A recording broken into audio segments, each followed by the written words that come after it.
Good morning students, good morning. हम लोग आज हिंदी लिटरेचर में चैप्टर 3 सीखने का आनंद कहानी पढ़ेंगे। हम लोगों ने पिछली कक्षा में इस कहानी के विषय में थोड़ी जानकारी प्राप्त की थी। हम लोग यह जाने थे कि दत्तात्रेय नाम का एक ऋषि का पुत्र रहता है जो ऋषि के साथ ही जंगल में उसके आश्रम पे रहता है, लेकिन वह आश्रम के बाहर ही ज़्यादातर समय जंगल में ही गुजारता है, क्योंकि उसका यह मानना रहता है कि प्रकृति हमें बहुत सारे ज्ञान देती है। फूलों से, तितलियों से, जंगल के पशु पक्षियों से हम लोग बहुत कुछ सीखते हैं और उनके इस शिक्षा ग्रहण करने के कारण ही उनके चेहरे पर एक अलग तरह का तेजस्व रहता है, चमक रहता है।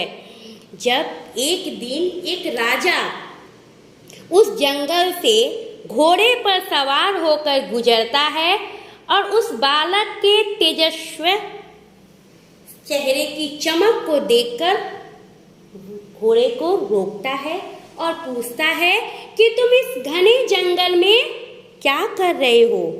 तो राजा क्या बोलता है कि तुम इस घने जंगल में क्या कर रहे हो, अकेले क्या कर रहे हो। तो बोलता, महाराज मैं जंगल के नजदीक एक आश्रम में रहता हूँ। फिर राजा बोलता है, अच्छा तो तुम आश्रम में रहकर विद्या ग्रहण करते हो। हम पिछली कक्षा में बता चुके हैं कि आश्रम में पहले के जमाने में आश्रम में ही रहकर माता पिता अपने बच्चे को आश्रम में रहकर विद्या ग्रहण करने के लिए छोड़ते थे। तो महाराज भी यही सोच रहे हैं कि अच्छा तुम आश्रम में रहते हो तो विद्या ही ग्रहण करते होगे, विद्या ग्रहण करते हो तो तुम्हारे गुरु कौन है।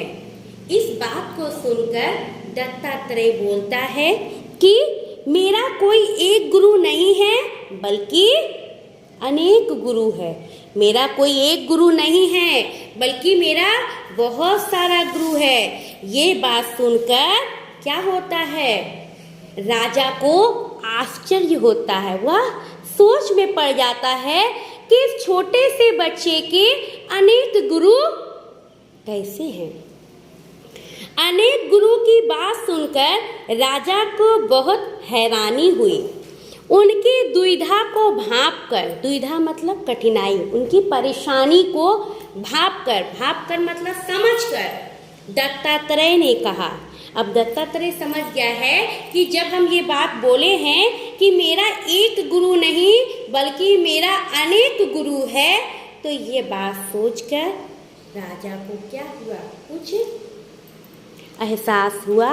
दत्तात्रेय को कुछ एहसास हुआ। वह सोचने लगा कि जरूर राजा परेशानी में है। मेरे इस जवाब को सुनकर राजा परेशानी में है कि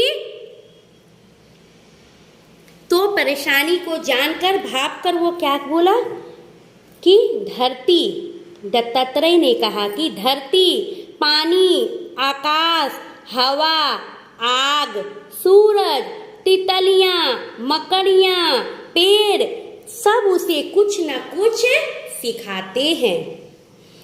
तब दत्तात्रेय उनकी दुविधा को भांपते हुए, समझते हुए कहते हैं कि यह जो धरती है, आकाश है, हवा है, आग है, सूरज है, तितली है, मकड़ियां हैं, ये सब पेड़ जो हैं, ये सब हमें कुछ ना कुछ सिखाते हैं। और जो हमें कुछ सिखाते हैं वे हमारे क्या होते हैं, गुरु होते हैं। इसलिए उसके अनेक गुरु हैं। तुम्हारा मतलब, फिर राजा आश्चर्य में पड़ गया कि तुम्हारा मतलब प्रकृति ही तुम्हारी गुरु है, यानी नेचर ही तुम्हारा गुरु है। मैं जानना चाहता हूँ कि प्रकृति तुम्हें कैसे सिखाती है। अब राजा और ज्यादा एक्साइटेड हो गया, बोल रहा है, कह रहे प्रकृति तुम्हारी गुरु है तो मुझे बताओ कि वह तुम्हें क्या सिखाती है। तब दत्तात्रेय ने कहा कि धरती से मैंने सहनशीलता सीखी। सहनशीलता मतलब किसी भी बात को सहने की शक्ति सीखी है। इस धरती से हम बहुत कुछ सहने की, सभी की बातें सहने की शक्ति सीखे हैं। पानी से निर्मल और शांत रहना सीखा।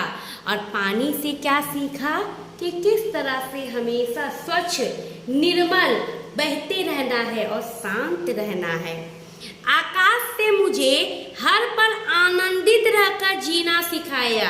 और आकाश हमें सिखाया है कि किस तरह हमें हर रोज खुशी के साथ जीना चाहिए। हवा ने निरंतर आगे बढ़ते रहना।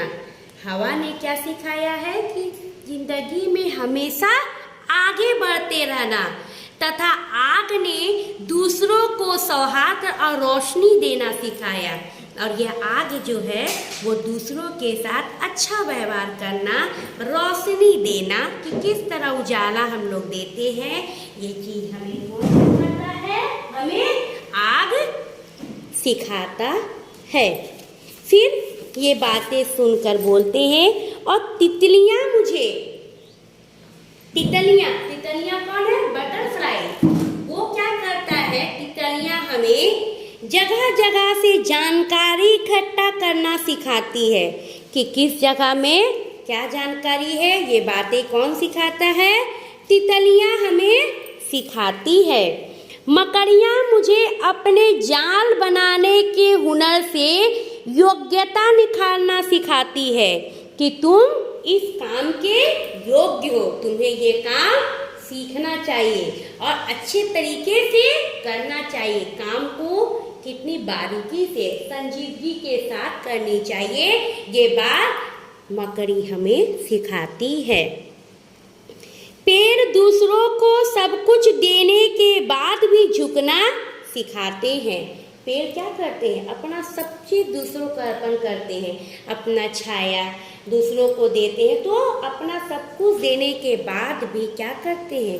झुके ही रहते हैं। तो वह हमें क्या करना सिखाती है? सब कुछ देने के बाद भी झुकना सिखाते हैं। राजा यह सब बात सुनकर बहुत ही हैरान हुआ कि प्रकृति हमारी कितनी बड़ी गुरु है और हम उसे अनदेखा कर कर दूसरों में गुरु ढूंढते रहते हैं। मतलब प्रकृति इतनी बड़ी गुरु है हमारी, हम ये बात आज तक नहीं जाने, हमें इस बात का पता नहीं था और हम अपना गुरु ढूंढते रहते हैं कि कौन अच्छा गुरु है, कौन अच्छा गुरु है, लेकिन यह नहीं जान पाते हैं कि प्रकृति ही हमारी कितनी अच्छी गुरु है। इस जंगल पर असली हक तुम्हारा है। अब राजा बोलता है कि इस जंगल पर असली हक तुम्हारा है। तुम ही हो जिसने इस जंगल को और प्रकृति को सही रूप में जाना है।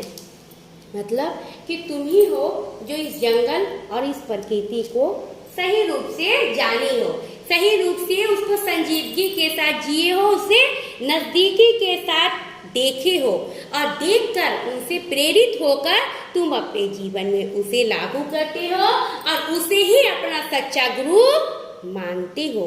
क्योंकि यह प्रकृति की जो विभिन्न रूप है, हवा, पानी, आग, ये सब क्या करती है? हमें कुछ न कुछ सिखाते ही रहती है। और उसके साथ साथ जंगल में रहने वाले तितलियां और मकड़ियां भी हमें सिखाती है। क्या? जगह जगह से तितली क्या सिखाती है? जगह जगह से जानकारी इकट्ठा करना सिखाती है और मकड़ी अपने जाल के हुनर से योग्यता निखारना सिखाती है। ठीक है बच्चों, अब देखते हैं हम लोग इनके शब्दार्थ को।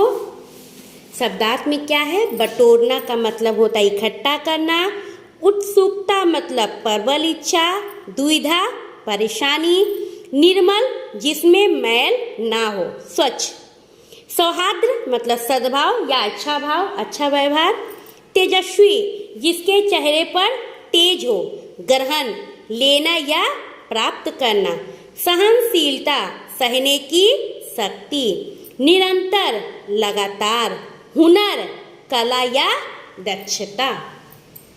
ये आप लोग अच्छे तरीके से याद करिएगा। देखते थोड़ा प्रश्न। दत्तात्रेय किसका पुत्र था? दत्तात्रेय ऋषि का पुत्र था। दत्तात्रेय प्रकृति के बीच रहकर क्या करता था? ज्ञान बटोरता था। पेड़ों से दत्तात्रेय ने क्या सीखा? पेड़ों से दत्तात्रेय ने सब कुछ देने के बाद भी झुकना सीखा। दत्तात्रेय ने योग्यता निखारना किससे सीखा? मकड़ियों से दत्तात्रेय ने योग्यता निखारना सीखा। अब है मिलान कीजिए, मीन्स मैचिंग। धरती से सीखी सहनशीलता, पानी से सीखा शांत रहना, आकाश से सीखा आनंदित होकर जीना, हवा से सीखा निरंतर आगे बढ़ना, आग से सीखा रोशनी देना। ठीक है ना बच्चों, आप लोग इसे अच्छे तरीके से करिएगा। और इनके जो ये है वर्णों को जोड़कर शब्द बनाना।